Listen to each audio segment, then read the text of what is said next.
Why is the Christian worldview collapsing in America?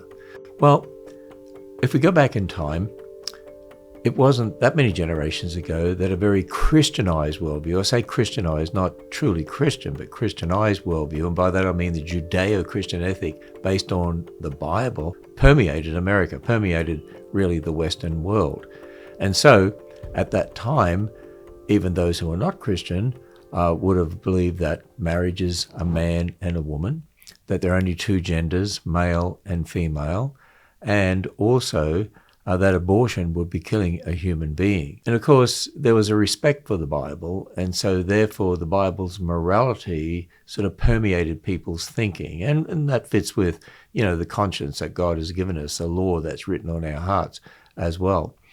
But what's happened over time in our Western world is that we have found that the majority of our children, 85% of kids from church homes, for instance, have gone through a secular education system. The secular is not neutral.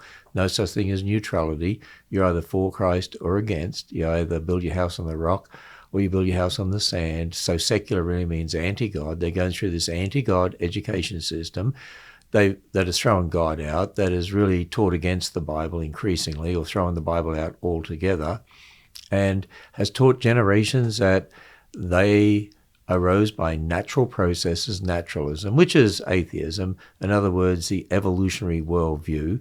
And so they're just animals. And so who determines right and wrong? Well, you do. So increasingly what happened was we have generations coming through an education system and also impacted by the media and other factors as well, such as most churches not teaching a true biblical worldview, beginning with Genesis 1 to 11. And we have then generations arising who have the foundation of man's word, not God's word. Therefore, man determines right and wrong, good and bad. Out of that comes the secular worldview. And so we've seen this change happening. And out of the secular worldview, what happens is they become more consistent.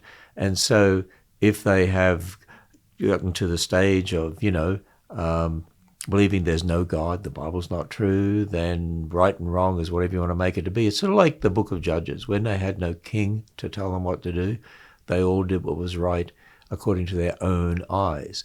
You would expect to see increasingly moral relativism permeate the culture, and that's what we see.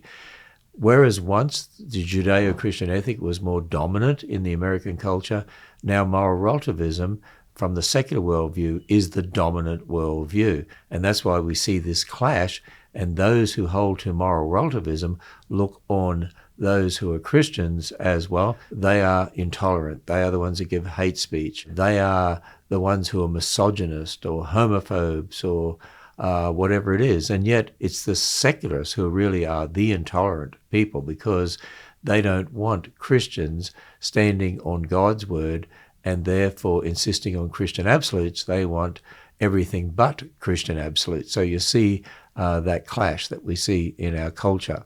But that's really what's happened. And a big part of the problem is the church, because churches should have been standing on God's word, raising up generations to know what they believe and know why they believe what they do, to have a Christian worldview. But instead, in many ways, many of the church leaders endorse the secular education system, saying you can believe what you're taught at school, you can believe in evolution millions of years. Don't worry about that. Just trust in Jesus, Johnny.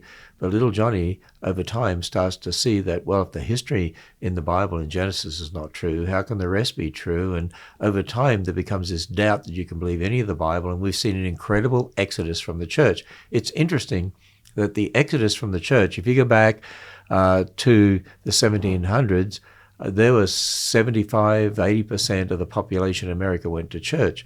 Whereas now, in the 21st century, we're finding that we're down to less than 9% of Generation Z.